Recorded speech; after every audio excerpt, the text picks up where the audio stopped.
lagi insya-Allah. Soalan ni untuk Dr. Fadlan ataupun Dr. Rozaimi berkenaan dengan manhaj mutaqaddimin dengan mutaakhirin dan bagaimana ia dikaitkan dengan mereka yang taksub dengan Al-Albani.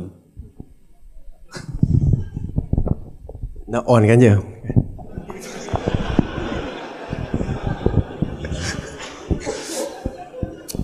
Okey, terima kasih kepada yang bertanya. Soalan manhaj mutaqaddimin dengan mutaakhirin ni, saya sendiri masa sampai di Jordan, isu ni isu yang besar di University of Jordan kerana isu ni dibangkitkan oleh Sheikh Hamzah Al-Malibari yang merupakan bekas pensyarah University of Jordan, kemudian dipindah ke Qatar dan dia menulis satu kitab Nadharat Jadidah fi Ulumil Hadis, dan dia juga menulis kitab Hadis Ma'lul Qawaid wa Dawabit, dan saya membaca kedua-dua kitab itu dan saya merasakan selepas saya membaca kitab itu, saya merasakan sebenarnya tidak ada apa-apa yang baru pun yang disebut oleh Syekh Hamzah Malibari ini. Cuma dia nak kepada penuntut-penuntut ilmu hadis mendalami ilmu ilal hadis, yang mana ilmu ilal hadis ini telah ditinggalkan lama, ataupun kalau ada pun sekadar teori semata-mata dan tidak ditelaah dengan baik oleh penuntut-penuntut ilmu hadis yang moden. Kemudian saya bertanya kepada saya punya supervisor, saya kata, Syekh, hal anta ala manhajil mutaqaddimin atau mutaakhirin? Dia kata, tab'an ala manhajil mutaqaddimin. Dia kata gitulah. Lepas tu saya minta kat dia untuk dia huraikan pada saya, tolong huraikanlah.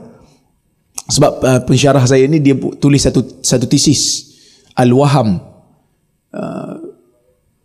Aywah fi riwayat mukhtalifil amsar. Maksudnya ditulis satu kitab yang memang betul-betul bailal lah. Jadi bila dia sebut tentang mutaqaddimi, saya minta dia hurai. Dia kata, ya Rozaimi, dia kata nak hurai satu semester, bukan dalam masa yang pendek begini.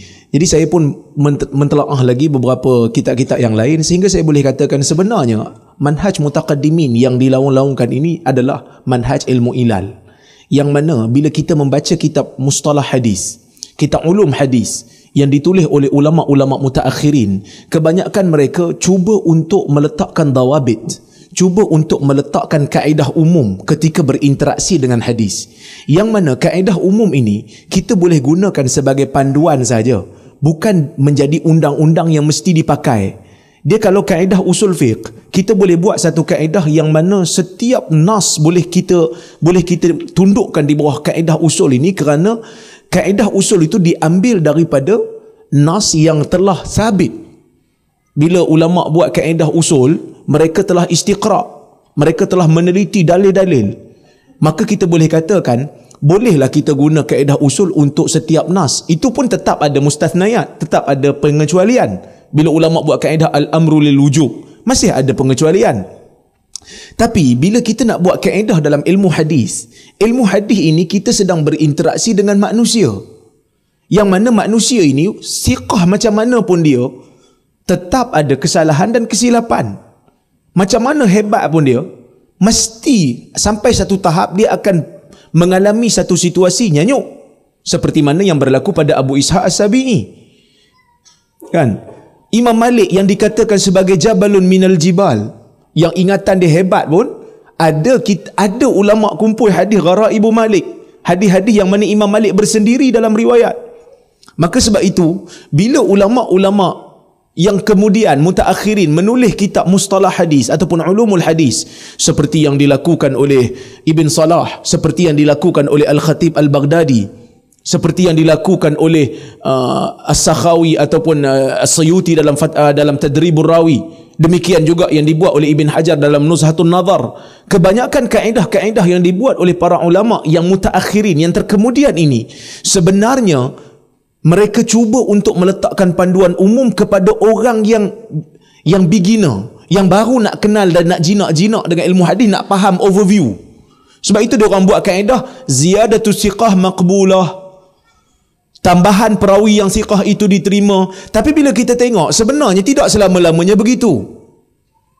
Tambahan perawi yang siqah dalam hadis tidak selama-lamanya diterima. Kalau tak adalah ulama bincang ta'arudul al-irsal wal wasl. Kerana ta'arudul irsal wal wasl, ada perawi meriwayatkan secara mursal, ada perawi meriwayatkan secara mausul. Kalau ziyadatu siqah maqbulah, selagi mana yang menambah nama sahabat dalam riwayat yang mursal, Confirm diterima. Tapi kita tengok berapa banyak riwayat-riwayat yang Daraqutni kata yang sahih ataupun yang asbah, yang hampir kepada kebenaran adalah yang mursal. Maka sebab itu kita kata tak boleh buat kaedah. Tak boleh buat kaedah umum yang mana semua hadis-hadis mesti masuk bawah kaedah tu. Kerana kita sedang berinteraksi dengan manusia yang mana ada silap dan salah. Maka sebab itu kata Ibn Hajar, dia kata tak boleh nak buat kaedah umum dalam hadis ni.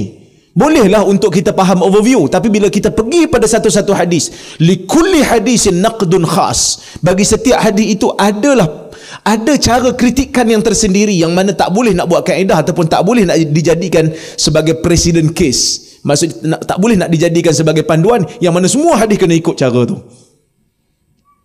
Jadi sebab itu saya katakan sebenarnya manhaj mutaqaddimin ni adalah suruan untuk kita kembali kepada ilmu ilal hadis. Tengok balik ilmu ilal hadis. Jangan hanya berpada dengan kitab mustalah hadis. Jangan hanya berpada dengan kitab ulum hadis. Jangan rasa bila dah baca Tadribur Rawi, bila dah baca Fathul Mughith, oh saya dah jadi muhaddis, saya dah jadi hebat, saya boleh hukum semua hadis. Tak boleh. Kita paling tidak kita kena buka kitab Ilal Daraqutni, kitab Ilal Ibn Abi Hatim, kena buka supaya kita tengok macam mana ulama-ulama rijal, ulama-ulama hadis berinteraksi dengan riwayat bila mana berlaku percanggahan riwayat. Maka sebab itu saya, kalau orang tanya pada saya, apa itu manhaj mutaqaddimin? Saya kata manhaj mutaqaddimin ialah manhaj mencari qara'in, mencari qarinah sebelum nak mensahihkan hadis. Maka saya mengikut manhaj yang itu. Wallahu subhanahu wa ta'ala alam. Oh sorry, ada satu lagi. Satu lagi. Points penting yang saya lupa nak sebut. Tapi bila saya kata saya berada di atas manhaj mutaqaddimin, tidak bermakna saya nak meruntuhkan mustalah yang telah dibina oleh ulama mutaakhirin. Kita ada sebahagian penuntut ilmu yang kadang-kadang terlalu semangat. Dia nak manhaj mutaqaddimin baru dapat, jadi dia kata semua ulama mutaqaddimin kita kena pakai. Mustalah-mustalah ulama mutaqaddimin kita kena pakai. Saya kata ulama mutaakhirin bila dia menyusun mustalah, bila disusun istilah-istilah, dia nak memudahkan kita. Maka sebab itu dia sebut mursal ada maksud dia tak sama seperti mana mutaqaddimin. Kalau mutaqaddimin mursal maksud terputus. Di mana terputus pun tak kira.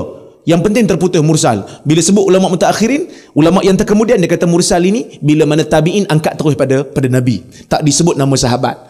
Maka sebab itu saya kata manhaj mutaqaddimin yang kita nak seru supaya kita kembali adalah manhaj ataupun metodologi mengkritik hadis, tetapi binaan ulum hadis, istilah-istilah yang telah establish. Ada hadis sahih, ada hadis hasan, ada hadis dhaif, ada hadis matruk, ada hadis mungkar. Yang mana yang telah establish kita kekalkan. Cuma kita letak dalam kepala bila ulama mutaqaddimin sebut mursal pada mutaqaddimin tidak sama macam mursal mutaakhirin. Tapi kita kekalkan istilah tu untuk memudahkan orang faham. Seperti mana istilah hasan. Hasan pada mutaakhirin boleh pakai, hasan pada mutaqaddimin belum tentu boleh pakai. Sebab tu orang tanya pada Syu'bah, kenapa kau tak pakai hadis Arzami? Kerana hadis dia hisan.